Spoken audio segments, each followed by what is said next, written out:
الشیطان اللعین الرجیم بسم اللہ الرحمن الرحیم الحمدللہ رب العالمین الصلاۃ والسلام علی اشرف الانبیاء والمرسلین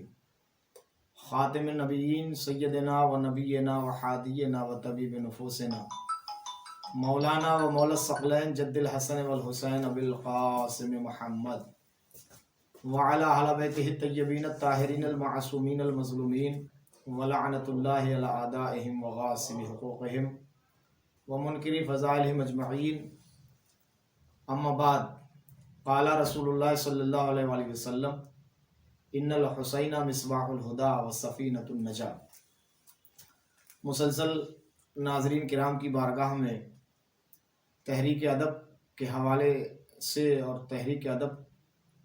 کے سلسلے سے آپ حضرات کی بارگاہ میں مقتل میں حضرت امام حسین علیہ السلام کے سفر اور حضرت امام حسین علیہ السلام کی شہادت کے مقاصد کے بارے میں گفتگو جو چل رہی ہے، اس سلسلے کو مزید آگے بڑھاتے ہوئے آپ کی بارگاہ میں آج یہ عرض کرنا ہے کہ حضرت عباس علمبردار علیہ السلام کی وفا کے سائے میں جب کارواں مدینے سے کربلا کے ارادے سے نکلا تو سب سے پہلے حضرت امام حسین علیہ السلام کا جو سفر تھا وہ مکے کی طرف تھا، کیونکہ رجب کا جو مہینہ تھا جس میں حضرت امام حسین علیہ السلام نے اپنے سفر کا آغاز کیا تھا، اس کے بعد کے جو مہینے شروع ہوتے ہیں وہ حج کے مہینے ہیں، جیسے شوال ہے، ذیقعد ہے اور ذی الحجہ ہے.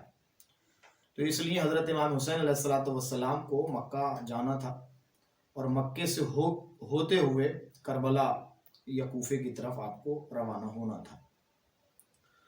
اسی درمیان جب حضرت مدینے سے نکل رہے تھے تو اس میں حضرت امام صادق علیہ السلام نے ایک روایت، حضرت امام صادق علیہ السلام سے ایک روایت ہے کہ جو شیخ مفید علیہ الرحمہ نے ذکر کی ہے کہ جس وقت حضرت امام حسین علیہ السلام مدینے سے حرکت کرنا چاہتے تھے، مدینے سے نکلنا چاہتے تھے، تو اس وقت حضرت امام حسین علیہ السلام کی بارگاہ میں ملائکہ کی ایک انجمن، ملائکہ کا ایک گروہ، ملائکہ کا ایک دستہ بارگاہ حضرت امام حسین علیہ السلام میں وارد ہوا اور انہوں نے حضرت امام حسین علیہ السلام سے فرمایا کہ ہم اسلام میں مسلمانوں کی اور مومنین کی پیغمبر اسلام کے زمانے میں بھی مدد کرتے چلے آئے ہیں اور ہم نے کئی جنگوں میں کسی نہ کسی شکل میں پیغمبر اسلام کے لشکر کی معاونت کی ہے، مدد کی ہے، نصرت کی ہے. ہم یہ چاہتے ہیں کہ آپ بھی ایک بڑے مقصد کے لیے نکل رہے ہیں اور یہ مقصد اسلام کی بقا ہے اور شریعت کی حفاظت ہے، اسلام کی حفاظت ہے. تو ہم یہ چاہتے ہیں کہ ہم آپ کے ساتھ رہیں اور آپ کی نصرت کریں اور آپ کی مدد فرمائیں. امام حسین علیہ السلام نے فرمایا کہ میں تمہاری مدد کو قبول کر رہا ہوں، مگر یہ مدد کا معاملہ اس وقت ہوگا کہ جب میں کربلا پہنچ جاؤں. تو اگر آپ کو مدد ہی کرنا ہے تو کربلا آپ تشریف لائیے گا، کہ جو میرے سفر کا مقصد ہے اور جس سفر کے ارادے سے میں نکلا ہوں وہ سفر اختتام پذیر ہوگا کربلا تک. تو سارے فرشتوں نے یہ کہا کہ ہم کربلا آئیں گے، مگر بعد کی جو روایات ہیں اس میں یہ ملتا ہے کہ فرشتے تو آئے تھے مگر حضرت امام حسین علیہ السلام نے ان سے مدد لینے سے منع کر دیا تھا، فرمایا تھا کہ یہ میرے اکیلے اور تنہا کا امتحان ہے اور میں اس امتحان میں اکیلے ہی قربانی دینا چاہتا ہوں، مجھے کسی کی مدد کی ضرورت نہیں ہے. ایک بات تو یہ. دوسری بات یہ کہ امام حسین علیہ السلام جب مدینے سے نکلے مکے کی طرف تو حضرت محمد حنفیہ جو آپ کے بھائی ہیں ان سے ملاقات ہوئی ہے اور حضرت محمد حنفیہ نے آپ سے ارشاد فرمایا کہ بھائی، خلق خدا میں اگر میں سب سے زیادہ کسی بندے کو پسند کرتا ہوں تو وہ آپ ہیں. اس کی وجہ یہ ہے کہ آپ حجت خدا، آپ وقت کے امام ہیں. میری آنکھیں اس وقت تک ٹھنڈی نہیں ہوتی جب تک کہ میں آپ کا دیدار نہیں کر لیتا ہوں، جب تک میں آپ کو مشاہدہ نہیں کر لیتا ہوں، دیکھتا نہیں ہوں. اور جب بھی مجھے کسی مسئلے کے بارے میں دریافت کرنا ہوتا ہے تو میں آپ ہی سے اس مسئلے کو پوچھتا ہوں. تو میں یہ نہیں چاہتا کہ آپ پر کوئی مصیبت آئے، آپ پر کوئی مشکل آئے، آپ پر کوئی کٹھنائی اور دقت آئے اور آپ کے سامنے کوئی بڑا المیہ پیش ہو جائے. کہیں ایسا نہ ہو کہ وہ المیہ میرے دل کے لیے ایک کاری ضرب ہو اور جس سے میرا دل ٹوٹ جائے اور میرا دل ملول ہو جائے۔ حضرت امام حسین علیہ السلام نے اپنے بھائی محمد حنفیہ کو سمجھایا اور کہا کہ میرا مقصد جو ہے وہ اصلاح امت ہے، اور ظاہر سی بات ہے کہ جسے خدا نے امام بنا کے بھیجا ہو، جو مرشد امت ہو، جو ہدایت امت کے لیے اس دنیا میں نازل کیا گیا اور بھیجا گیا ہو، اس کا مقصد فتنہ فساد نہیں ہوگا، اس کا مقصد کسی قوم کو ٹارچر کرنا نہیں ہوگا، اس کا مقصد کسی قوم کو تہس نہس کرنا نہیں ہوگا۔ وہ کسی غرض حکومت کی وجہ سے سفر نہیں کر رہا ہے، وہ کسی غرض لالچ حکومت کی وجہ سے یا کسی خلافت کی وجہ سے حکومت نہیں کر رہا، وہ سفر نہیں کر رہا ہے۔ اس کا سفر کسی مقصد کے لیے، اور وہ مقصد کیا ہے؟ اصلاح امت ہے۔ وہ مقصد کیا ہے؟ امر بالمعروف ہے۔ وہ مقصد کیا ہے؟ نہیں عن المنکر ہے۔ کیونکہ اگر امام حسین علیہ السلام یہ سفر نہ کرتے اور امام حسین علیہ السلام کا اگر یہ انقلاب اور اقدام نہ ہوتا تو شاید آج شریعت کی جو شکل ہے وہ دوسری ہوتی، اسلام کا جو چہرہ اور رخ ہے وہ آج دوسرا ہوتا۔ آج اسلام جو اپنی نوعیت اور اپنی فطرت کے اعتبار سے پہچانا جا رہا ہے وہ حضرت امام حسین علیہ السلام کی قربانی کا اثر ہے۔ اور آج دنیا کے انسانوں کے دل میں اگر جذبہ محبت اور جذبہ ایمانی ہلکا سا بھی اگر پایا جا رہا ہے تو اس میں حضرت امام حسین علیہ السلام کی قربانی اور سفر کا ایک بہت بڑا حصہ ہے۔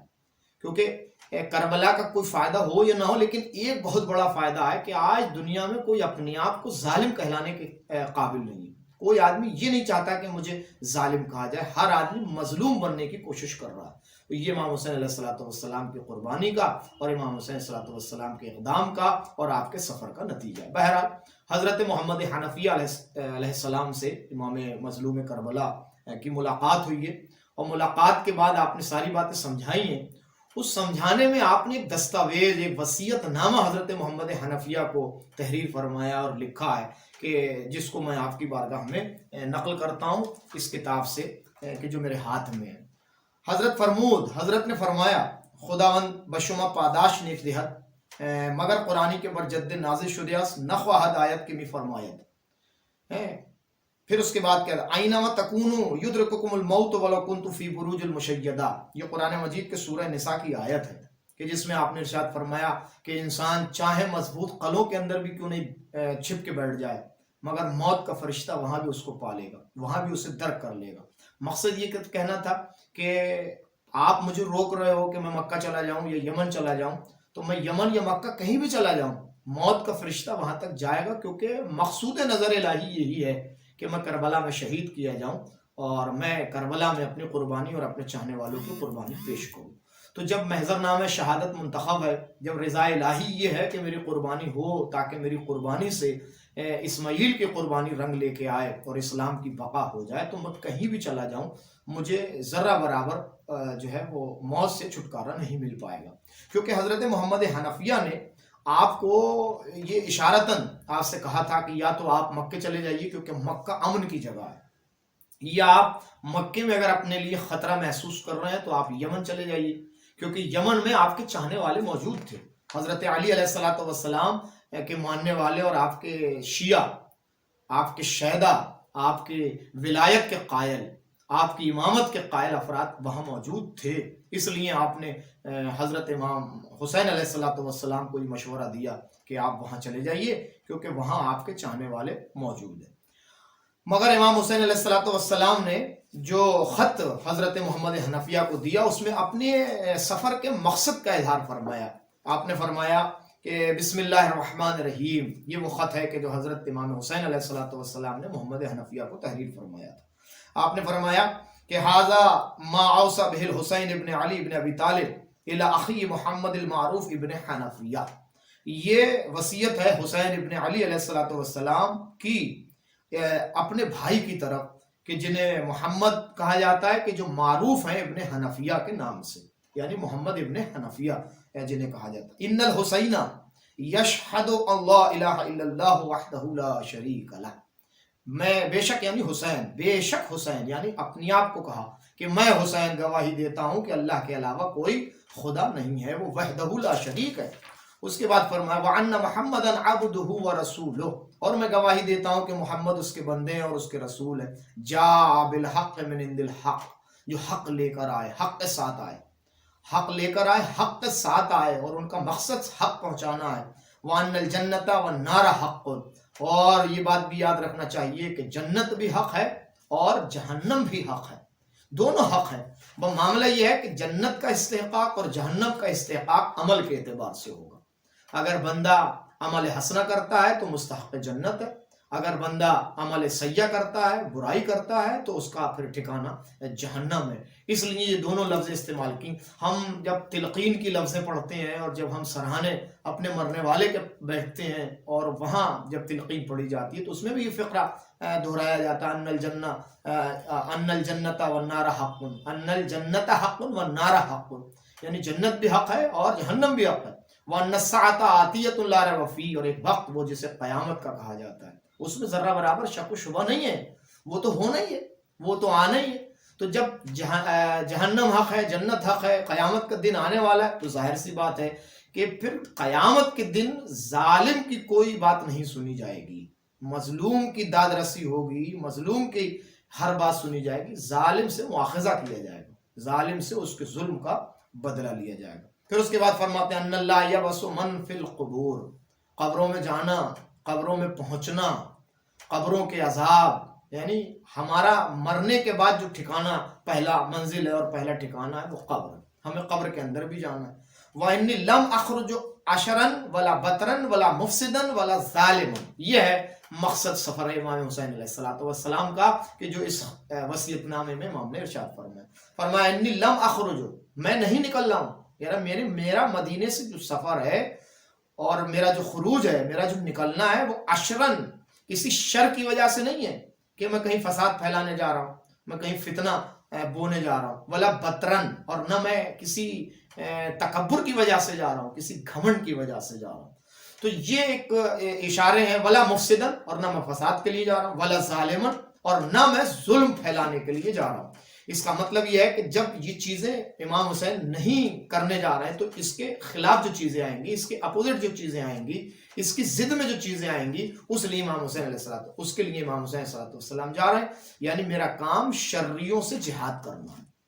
میرا کام فساد کو مٹانا ہے، میرا کام فتنے کو دبانا ہے، میرا کام اصلاح امت ہے، میرا کام امر بالمعروف کرنا ہے۔ مزید اس کا حصہ انشاءاللہ ہم اگلے ایپیسوڈ میں آپ کو بیان کریں گے کہ امام نے اور محمد حنفیہ سے اسی وصیت نامے میں کیا کیا ارشاد فرمایا۔ وآخر دعوانا والحمدللہ۔